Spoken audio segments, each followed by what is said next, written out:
नमस्कार, स्वागत है आपका हमारी खास पेशकश मार्केट मसाला में। मैं हूं विवेक मित्तल। नमस्कार, मैं हूं सुमित और ड्रीम रन मार्केट में और ड्रीम वीक मार्केट में मतलब हमने भी देखा 3 दिन काम छुट्टी, फिर 3 दिन काम, फिर 3 दिन छुट्टी। इससे अच्छा क्या ही मिलेगा जीवन में अगर आपको इस तरह का प्रोफाइल। मैं मतलब सोच ही रहा था कि काश ऐसे ही चाल चल रहा होता। 3 ही दिन खुलवा देते ना अगर ये 3 दिन वाला लेकिन अभी सब लोग बोलेंगे कि 3 दिन क्यों खुला, 5 दिन खुलता, बाजार में क्या तेजी थी। अभी यही मंदी होती सबको लगता 2 ही दिन खुलता, क्यों ही 3 दिन खोल दिया। खैर, लेकिन बढ़िया, छोटा था लेकिन अच्छा हफ्ता था। बाजार ने सबको सरप्राइज कर दिया।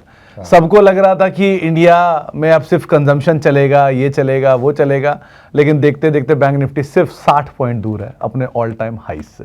तो कहीं भी हो, आग लगे बस्ती में, बैंक निफ्टी अपनी मस्ती में वाली सिचुएशन में चल रहा है और वो बढ़िया चला ही जा रहा है और उसमें भी सिर्फ 3 ही बैंक चल रहे हैं। बाकी बैंक साइड में ही खड़े हैं, अभी इंतजार कर रहे हैं कि उनका नंबर कब आएगा। सही बात है सुमित। वैसे देखें ना तो इस बार सही में बैंक निफ्टी ने जो काम किया और खास तौर से ये जो 48-49 हज़ार से और जो 54,000 तक आई, अब तो बिल्कुल ऑलमोस्ट ऑल टाइम हाई पर आ गई बैंक निफ्टी। और आईटी इंडेक्स जबकि चल नहीं रहा। ऑयल एंड गैस में भी अगर आप देखो तो रिलायंस का मूव केवल और केवल थर्सडे को दिखा, वरना मूव नहीं दिख रहा था। रिलायंस भी सुस्त पड़ा था 1200, संभाल रहा है, नीचे नहीं आ रहा, वही बहुत है। हाँ। उसके लिए टीसीएस ने अपनी गाइडेंस दे दी कि चलो ठीक है भाई, हम तो यहाँ कर सेटल हो गए। विप्रो ने थोड़ी खराब गाइडेंस दी तो विप्रो की वजह से थोड़ा सेंटीमेंट वीक हुआ। तो कुल मिलाकर कह सकते हैं कि वीक उतना वीक नहीं था अगर ब्रॉडर मार्केट में भी देखें। और सबसे मजेदार बात, अगर हम पिछले 1 महीने का चार्ट उठाकर देखें ना निफ्टी का, तो निफ्टी लगभग वहीं लौट कर आ गई है जहां से वो गिरी थी, फिर पूरी जो राउंड क्लॉक कर आई। लेकिन इस पूरी जो रिकवरी में अगर आप शेयर्स देखोगे ना तो बहुत सारे शेयर्स ऐसे हो गए जो कि अपने 1 महीने वाले लेवल से थोड़ा ऊपर आने शुरू हो गए। This is a very good sign. अच्छा, दूसरा एफआईज की वापसी हो गई, तो एफआईज ने थोड़ा सा सेंटीमेंट क्रिएट कर दिया। डॉलर इंडेक्स 10% टूट गया।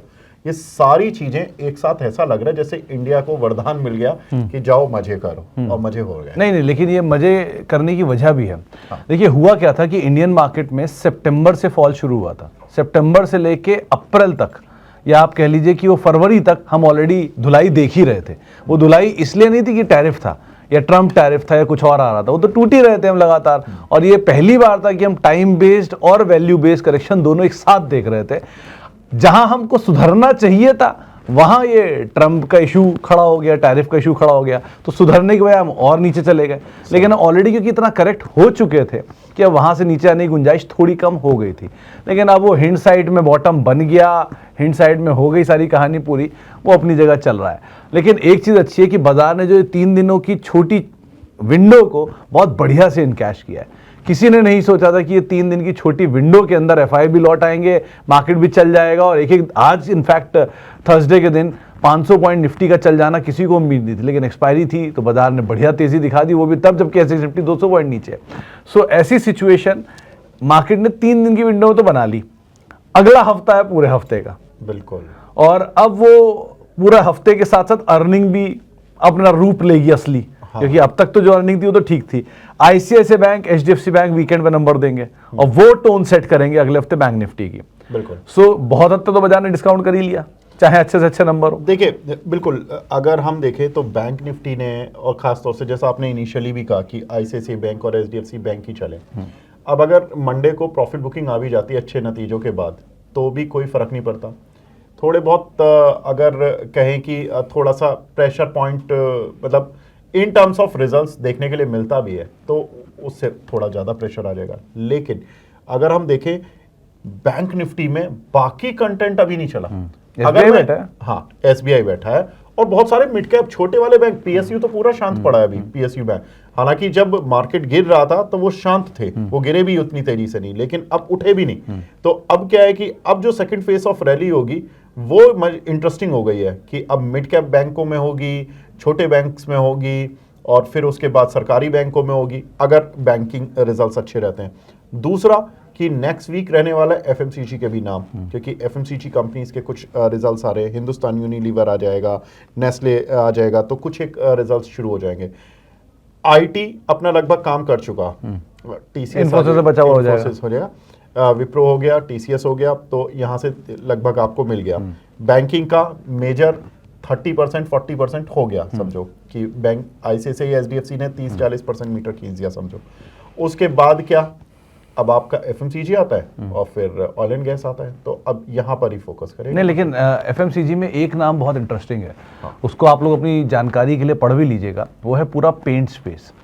पेंट स्पेस की इनपुट कॉस्ट टूटे जा रही है और एशियन पेंट थमा खड़ा है, ना टूट रहा है ना चल रहा है। थोड़ा चला, अभी चला हाल में 1-2 दिन के अंदर, लेकिन वो बहुत ही वेल पोजीशनड है क्योंकि इतनी उसकी बिकवाली हो चुकी है, और वो भी उस सिनेरियो में जब $73-74 क्रूड था। मान लिया ग्रासिम आ रहा है, मान लिया मार्केट शेयर चला जाएगा, मान लिया सब कुछ, लेकिन ऐसा भी नहीं है कि कंपनी खत्म हो जाने वाली है। एशियन पेंट ही है। और एक इंटरेस्टिंग आंकड़ा मैं आपके सामने शेयर कर देता हूँ कि मतलब ये विवेक आप भी सुनो, बढ़िया नंबर है। एशियन पेंट वर्ल्ड वॉर 2 से इंडिया में कामकाज कर रही है। एशियन पेंट से पुरानी सारी पेंट कंपनियां इंडिया की, एशियन अच्छा। पेंट सबसे नई थी इंडिगो पेंट को छोड़ के। अच्छा, कंसाय नैरोलैक सबसे पुरानी है, शालीमार 1905 से है। अच्छा, उसके अलावा बर्जर पहले भी थी, बाद में इंडिया में आई, ठीक। उसके अलावा ये और एक पेंट कंपनी है, चौथी कौन सी है, कंसाय, बर्जर, अक्जो नोबल, हाँ, वो भी जापानी सबसे तो पुरानी चलो, पेंट पुरानी कंपनियों हो में गई से। कंपनी। तो ये सारी कंपनियां एशियन से पहले की हैं और सबके सब एशियन से पीछे हैं। मतलब इतने पुराने कॉम्पिटिटर होने के बावजूद उनको खा गया एशियन। अब आया है ग्रासिम, और इंडिगो आया था इसके बाद, वो 6% मार्केट शेयर लेके बैठा है। सो ऐसा नहीं कि एशियन खत्म हो जाएगा, और ये बाजार वैसे भी इन्वेस्टमेंट वालों को हमेशा मौका देता रहता है। ट्रेडर लोगों के लिए तो अपनी तरह की सिचुएशन बनती है, लेकिन इन्वेस्टमेंट लोगों के लिए, ये मुझे आइडिया दिया उन्होंने, कल बात हो रही थी मेरी उनसे, गौरांग से, तो वो बोले कि अभी एशियन पेंट को कोई छू नहीं रहा, क्रूड नीचे आ रहा है, समझ में नहीं आ रहा क्यों नहीं आ रहा, लेकिन पूरा पेंट एंड पूरा टायर, इनके इनपुट कॉस्ट का बड़ा हिस्सा होता है क्रूड। सही बात। तो इनको तो चलना चाहिए आइडियली। एमआरएफ 1,60,70 हज़ार से टूट के 1,10,000 तक आ गया। बिल्कुल। C8 और JK, और C8 और JK में तो और एक इंटरेस्टिंग नंबर है कि C8 और JK दोनों की मार्केट कैप टू सेल्स देखेंगे तो मार्केट कैप 10,000 करोड़ है, सेल 15,000 करोड़ है। अच्छा, तो इस तरह के नंबर्स के साथ ये काम कर रहे हैं, अंडर वैल्यूड में, लेकिन ठीक है, बाजार है, अपनी जगह चल रहा है अभी। देखिए ऑटो सेक्टर में ना, क्योंकि टायर कंपनियों की जो, मतलब मेरा ऐसा मानना है कि टायर कंपनियों की मार्जिन वाइज तो स्ट्रांग रहेगा, लेकिन जो टॉप लाइन वाला मामला है ना, वो थोड़ा सा डामाडोल है। इसलिए पेंट कंपनियां ज़्यादा बेटर हैं। अगर आप देखो डोमेस्टिक प्ले में कि भाई एक आदमी गाड़ी लेने का सोचे तो उसको कितने पैसे खर्च करने हैं, 8 से 10 लाख मिनिमम। आज इतने की कार आती है, 8 से 10 लाख की कौन सी गाड़ी आती है? नहीं मतलब आप यूज नहीं करते वो अलग चीज है, लेकिन मतलब एक छोटी कार अगर हम बोले 4 पहिए लगते हैं, एक स्टेपनी का 5 हो गए, 5 टायर तो बिकी जाते हैं ना एक कंपनी के। अब अगर कार नहीं बिकेगी तो टायर कैसे बिकेंगे 5? रिप्लेसमेंट मार्केट ज्यादा बड़ा है इसमें, नो डाउट, लेकिन नए कार की बिक्री पर थोड़ा सा सवाल है। इसलिए टायर की जो टॉप लाइन है उसको लेकर सवाल है। मार्जिन्स बिल्कुल ठीक है, मार्जिन बढ़ेंगे।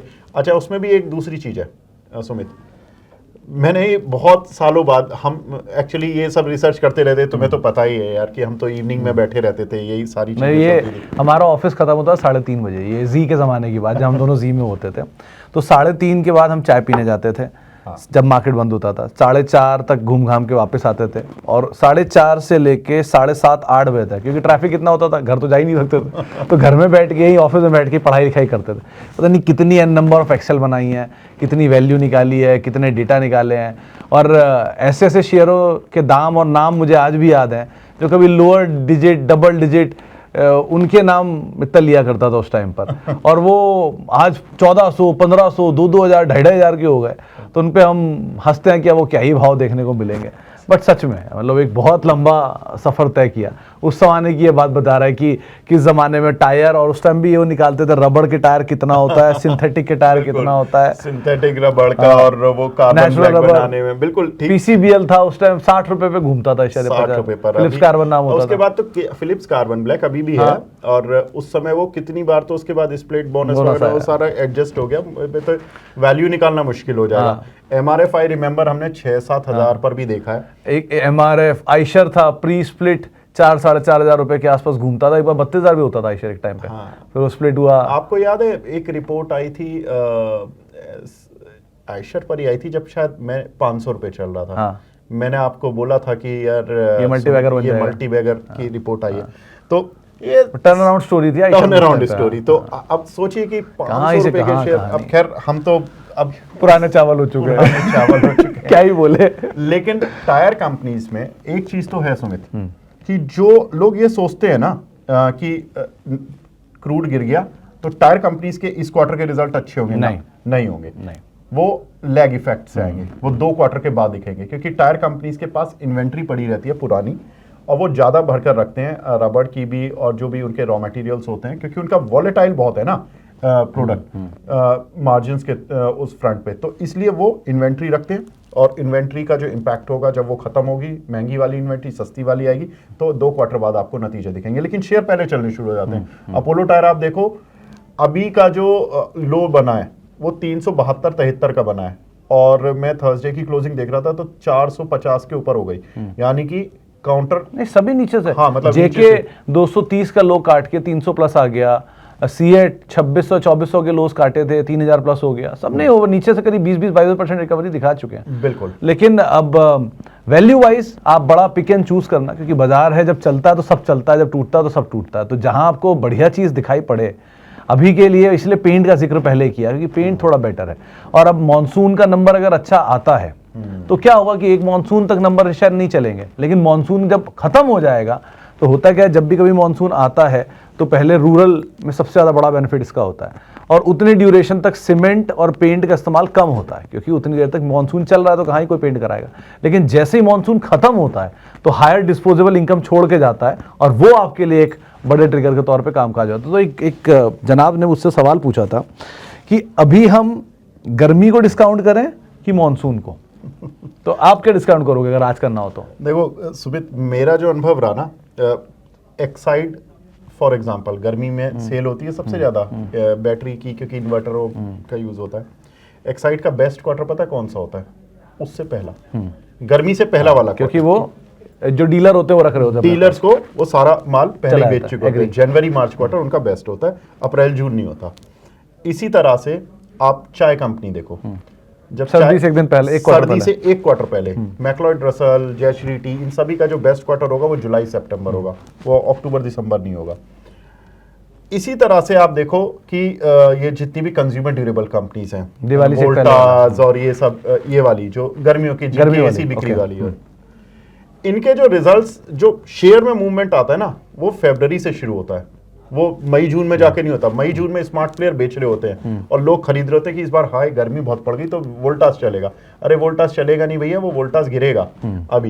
अभी सीमेंट कंपनियों में क्या होगा, सीमेंट कंपनियों का ये क्वार्टर अच्छा आएगा, लोग खरीद रहे होंगे, अच्छे स्मार्ट प्लेयर बेच रहे होंगे एक बार के लिए कि मॉनसून अच्छा आएगा तो 3 महीने तो काम धंधा होना नहीं है, तो एक बार के लिए सीमेंट कंपनियों से थोड़े प्रॉफिट बुक कर लो, और जब मॉनसून पीक पर होगा अगस्त के मिड में, तब वो सीमेंट बाय कर रहे होंगे। तो ये थोड़ा सा साइकोलॉजिकली हमें देखना है। प्राइस भी टूट जाते हैं ना, सीमेंट प्राइस टूटे होते हैं, शेयर नीचे आ जाता है। उस समय आपको रोज स्टोरी सुननी होंगी, आप न्यूज़पेपर पढ़ेंगे, कहीं देखेंगे 10 रुपए सीमेंट पर बैग कम हो गया, 15 रुपए बैग कम हो गया, उसी समय बाय करने का तो सीमेंट और पेंट ये थोड़ा और समय दे दीजिए, या अगर आप इन्वेस्टर हैं, क्योंकि हर आदमी एक बार में बल्क नहीं ले पाता, तो थोड़ा थोड़ा एक्यूमुलेट जिनको करना है उनके लिए ये समय थोड़ा बेटर साइड पे दिखाई पड़ रहा है, इसको आप नजर रख सकते हो। एक और बढ़िया स्टॉक है, वो है भारती एयरटेल, बहुचर्चित भी है आजकल ये। भारती एयरटेल में 2 तरह की थॉट आते हैं मित्तल मुझे।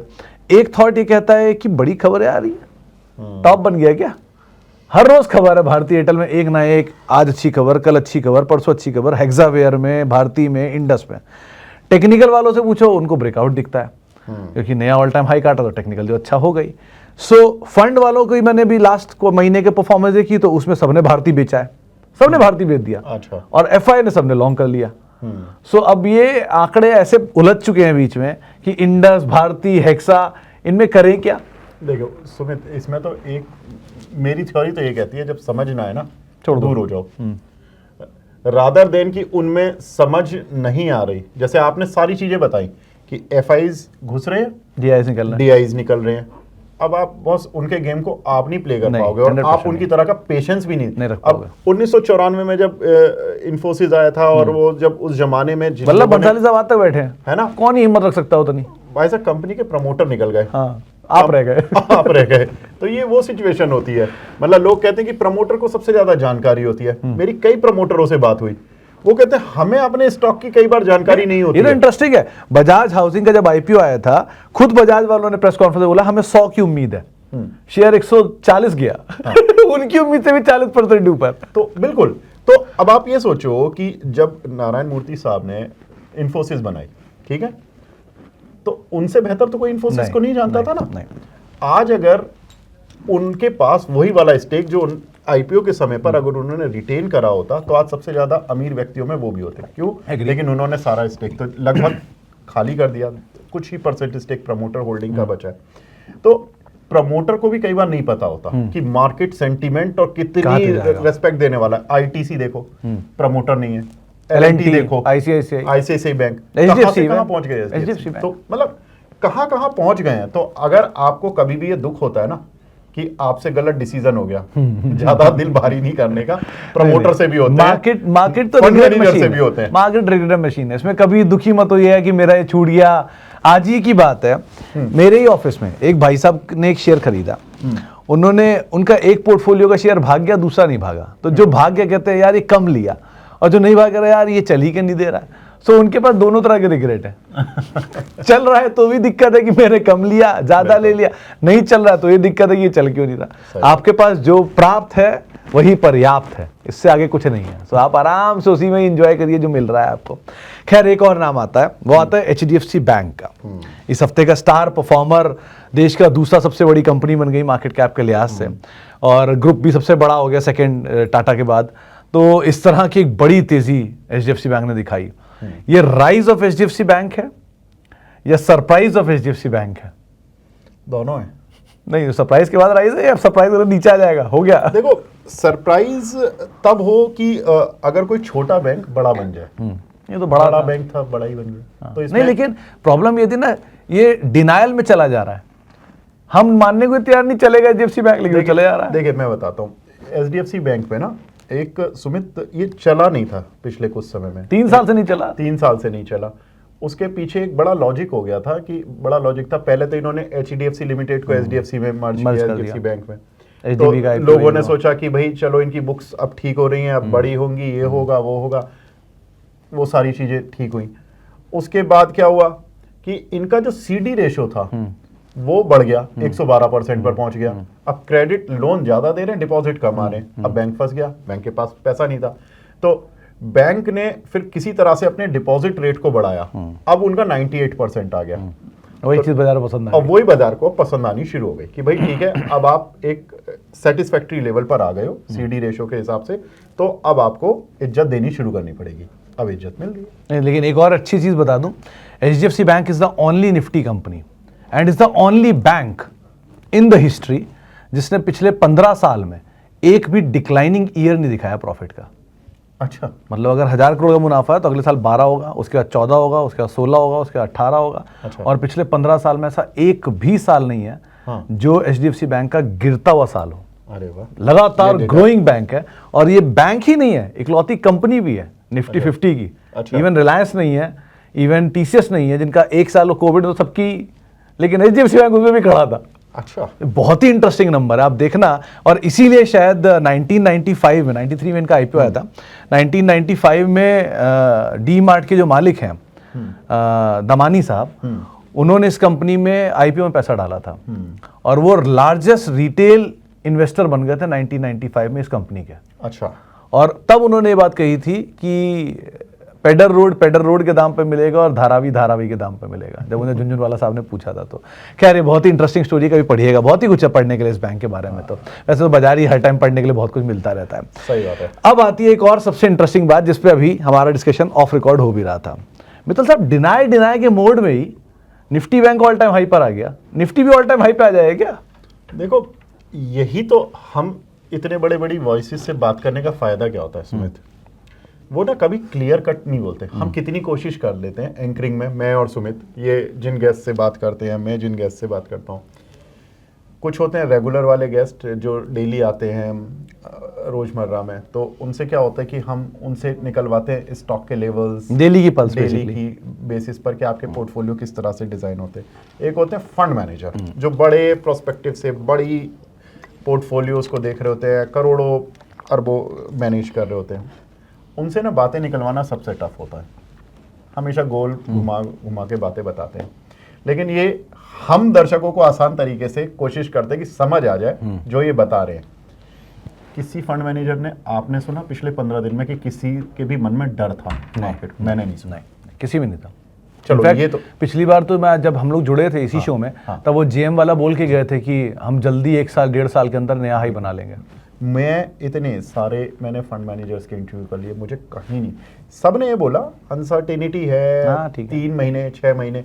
मैं उनसे बोलता था बियॉन्ड 6 मंथ्स क्या है, तो बोलते हैं चलेगा। तो अगर देखिए जब मार्केट में लोगों को लगे ना कि 6 महीने बाद चलेगा मार्केट, तो ये समझ जाओ कि अभी चलेगा। हमेशा जब फियर एट इट्स पीक होता है तभी मार्केट अपना नया रूप दिखाता है, जो अभी हुआ।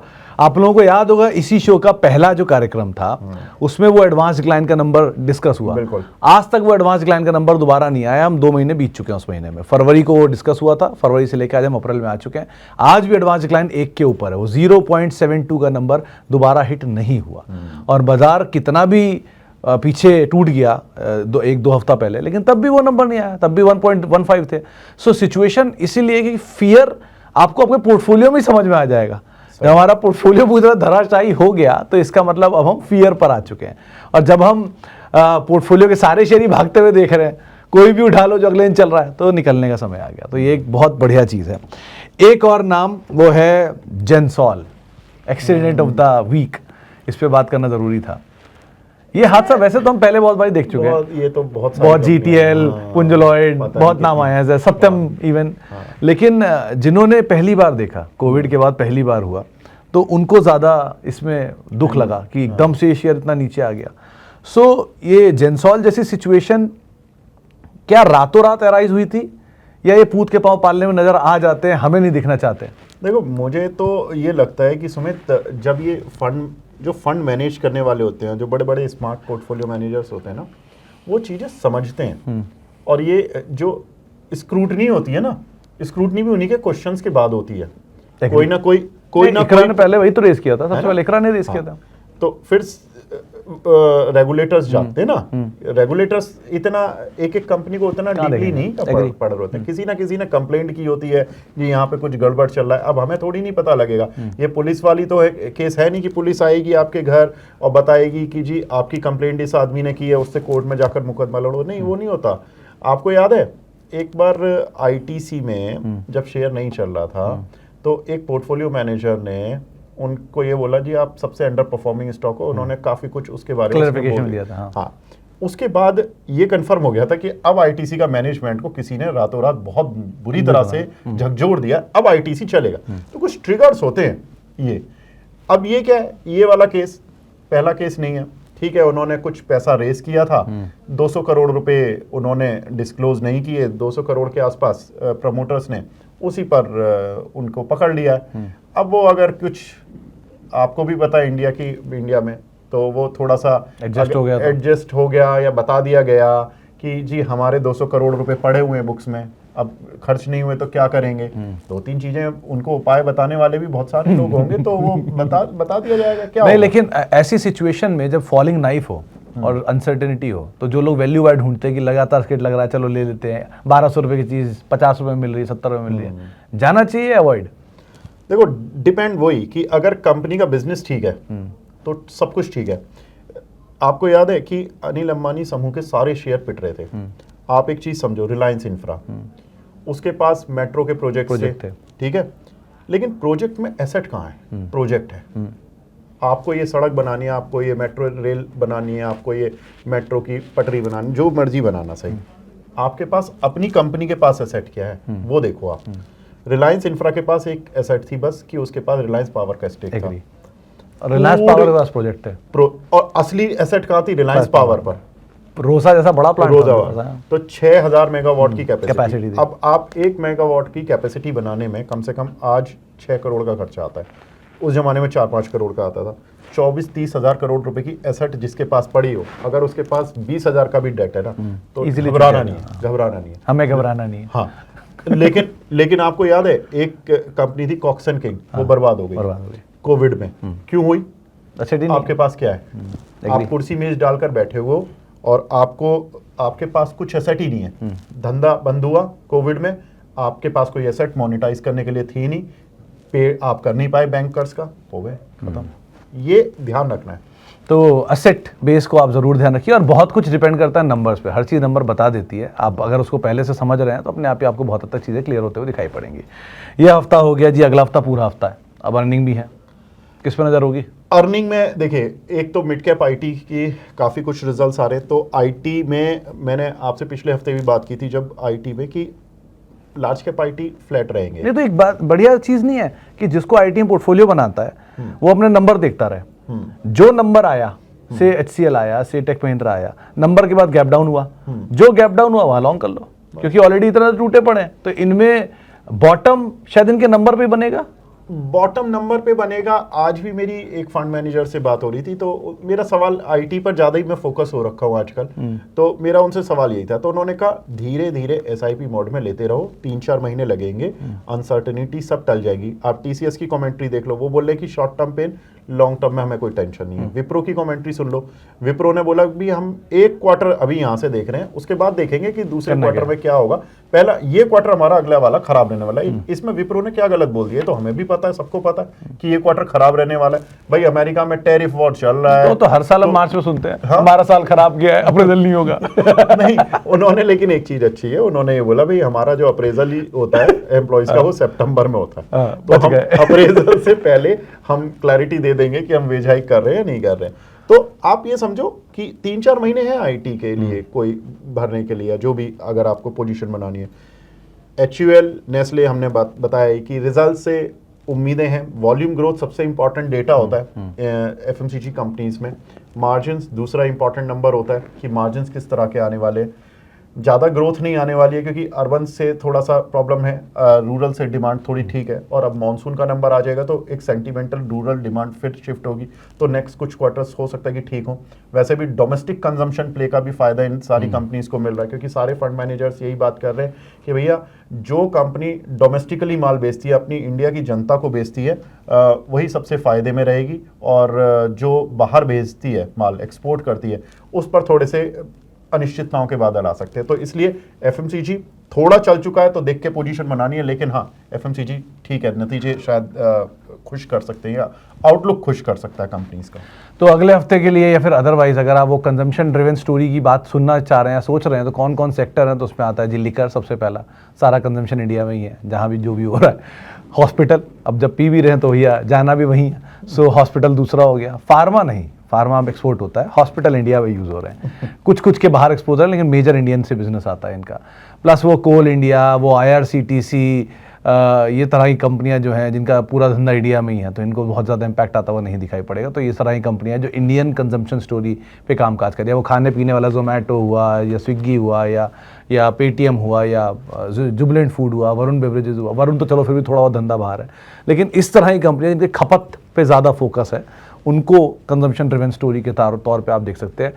लास्टली, जाने से कुछ मिनट ही बचे रह गए, तो एक वो शुगर हुआ क्या अभी स्वीट थोड़ा सा देखिए, अब क्रूड ऑयल का बाउंस बैक आया तो शुगर हमने लास्ट टाइम बात की थी ना इथेनॉल के साथ, वही होता है। अब दूसरा यही है कि शुगर के लिए जो मॉनसून का डेटा है कि भाई मॉनसून इस बार भी ठीक रहने वाला है।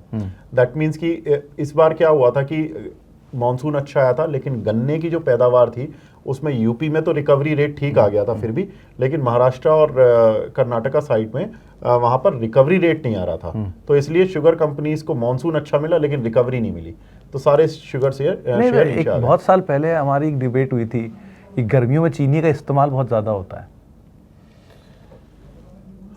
थोड़ा सा कोल्ड ड्रिंक की तरफ से ज़्यादा डिमांड आती है, की तरफ से डिमांड आती है, बिल्कुल है।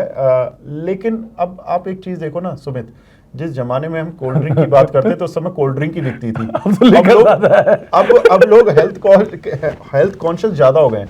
कोल्ड ड्रिंक पिछले 10 सालों में अगर आप देखोगे थोड़ा सा ट्रेंड मुझे लगता है नीचे आया। बियर ने उसको मार्केट शेयर ले लिया, उसका बियर ने ले लिया है। लेकिन अगर आप वैसे बच्चों के सेगमेंट में या कहीं भी पूछोगे तो आजकल जो पेरेंट्स है ना, वो जूस या कुछ और नेचुरल चीज़ें ज़्यादा देना प्रेफर करते हैं। कोल्ड ड्रिंक से सब लोग कहते हैं नहीं ये नहीं पीनी है, ये नहीं पीनी है। तो वो एक जो पैटर्न चेंज हुआ ना, उससे मुझे लगता है कि थोड़ा सा शुगर की जो सप्लाई, वो जो डिमांड है वो इंक्रीमेंटल नहीं आ रही है, जितनी है उतनी है। चलो खैर, ये तो आगे भी बात होगी, शुगर कहीं नहीं जा रहा, अभी यही है। अच्छा, फिलहाल के लिए अब इस कार्यक्रम को ही समेटते हैं, और बहुत देर हो गई, आधा घंटा हो गया बातचीत करते हुए। आपसे मुलाकात होगी अगले हफ्ते। आप लोग हर बारी बहुत अच्छा फीडबैक देते हैं, बहुत बहुत शुक्रिया। आगे आपको कोई भी फीडबैक देना हो, कुछ भी समझाना हो, कुछ भी बेटर करने के लिए हमें राय देनी हो, तो आप हमें ज़रूर दीजिएगा, और आपसे फिर अगले हफ्ते मुलाकात होगी संडे को दोपहर में 12:30 बजे। नमस्कार। नमस्कार।